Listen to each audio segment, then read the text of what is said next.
AI scams got worse. Again, we will soon drown in AI content, and AI is making everything worse. You're watching the AI report. There are no good AI news today. It's almost entirely bad stuff. Totally fine if you want to click off and go watch a TikTok video. I completely understand. For those of you that want to stay in the loop, let's get into it.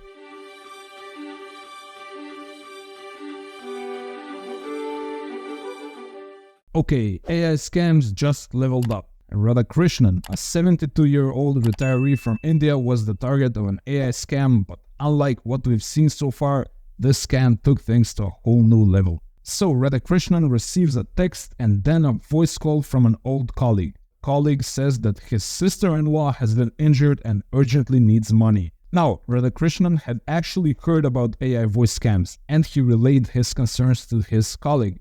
The next thing blew my mind. He then received a video call from his colleague.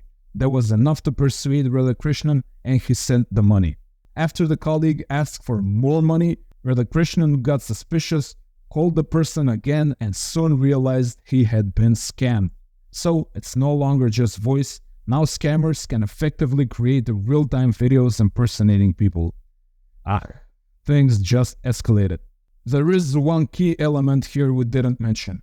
Radhakrishnan received the texts and the calls from an unknown number. The protocol that we outlined in my video on AI scams advises on not even picking up on unknown numbers, and if doing that, then immediately trying to contact the person on the other end of the line, but on their real number, the one that you have saved in your phone. For the record, the authorities in India have traced the money and frozen those accounts, so don't worry about old Radhakrishnan. He's likely gonna be fine and get his money back. Still, AI video call scams will be 1,000,000 times worse than just AI voice scams. And speaking of fake videos, they're getting better at an alarmingly high rate.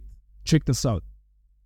Highly anticipated Season 4 Reloaded update for Warzone 2 has brought more than just excitement. It brought an avalanche of performance issues, particularly for PC players. Since the mid-season update, countless PC players have been grappling with abnormally low FPS. I guess you can still see some imperfections in the lip sync and the inauthenticities in the facial expressions, but a 70-year-old watching a political ad on Facebook may not be able to tell the difference. Remember, people fell for fake news blogs, like text. Okay, I officially announced that the first wave of negative AI consequences has started. Again, watch my video on AI scams to know exactly all the possible scams and steps you can take to protect yourself. It's still very relevant, although I may have to make an update like really soon because things are moving really quickly. Also, show it to your friends and loved ones, especially the older ones. Okay, let's stay on bad AI content a bit more. So I just discovered this tool called Nufuku. You upload your best image, which in my case is this. And by the way, this is what an Eastern European guy looks like when you ask them to smile for the camera.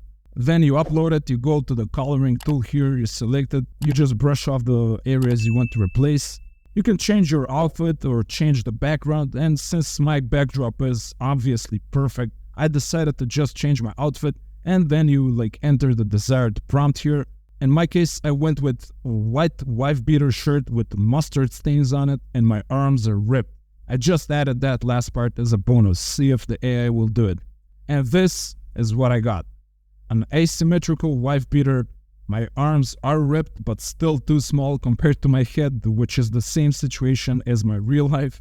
No visible mustard stains, sadly, and the photo is taken outside of a window on a rainy day, I guess. The tool just added some blurriness and a few drops of water for some reason. And another tool that evil marketers will start abusing any minute now, ShortGPT can generate videos with just a few prompts. Let's check it out.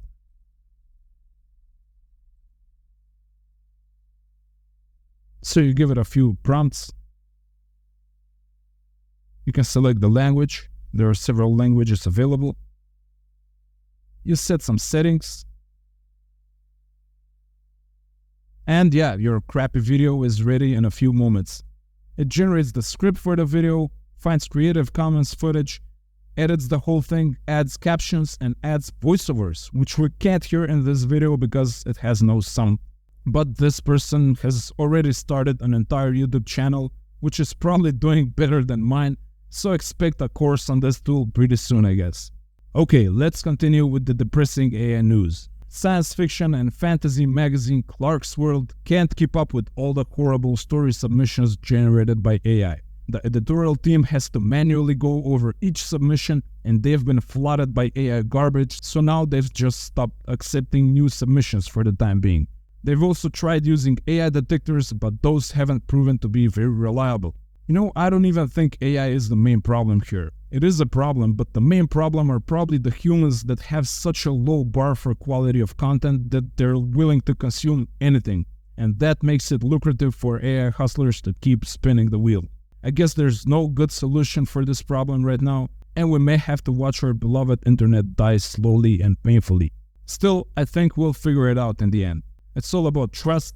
We all pick which sources we trust online, and building trust takes time. The best thing that content creators can do is to keep showing up for their audience, keep bringing value, keep earning that trust. Hopefully, people will learn how to trust sources on their own after being burned a few times. Okay, more horrible AI news. A Shopify employee has decided to break their NDA and publicly post Shopify's plans and course of action where they fire a bunch of customer support staff and replace them with AI. Well, come on. It's Shopify, the service that caters to dropshippers and promotes consumerism culture and cutthroat competition probably more than any brand on the internet. How are people surprised by this? Look, I'm never a fan of criticizing businesses about their values and stuff. If Shopify wants to fire half their team and rely on AI, fine, let them. What matters in the end is, will they provide better service to their customers or worse? Since AI is not quite there yet, I think they're not making a good move here, but the free market economy will decide that eventually. Also, when top-level talent understands how loyal and devoted these companies are to their employees, they may think twice before joining that company. Simply put, AI is making a heavy bet on AI. It may pay off, but it may also backfire. Next, U.S. Military Lieutenant General Richard G. Moore Jr. says that the U.S. military's approach to AI is more ethical than adversaries because it's a, quote, Judeo-Christian society. Okay, I have a few notes here. Do you really want an ethical AI in warfare? I thought the whole point was to have an AI drone bomb a hospital and then generals can say, hey, it's not us, the AI did it.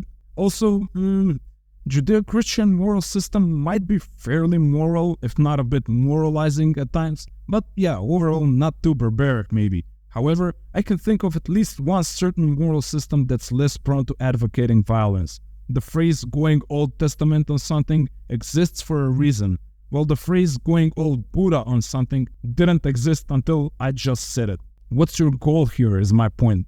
Do you want your military AI to kill people or to disobey your orders based on ethics? Because I don't think killing people is ethical either way. Or do you just want a simple way to say we're the good guys, don't even worry about it?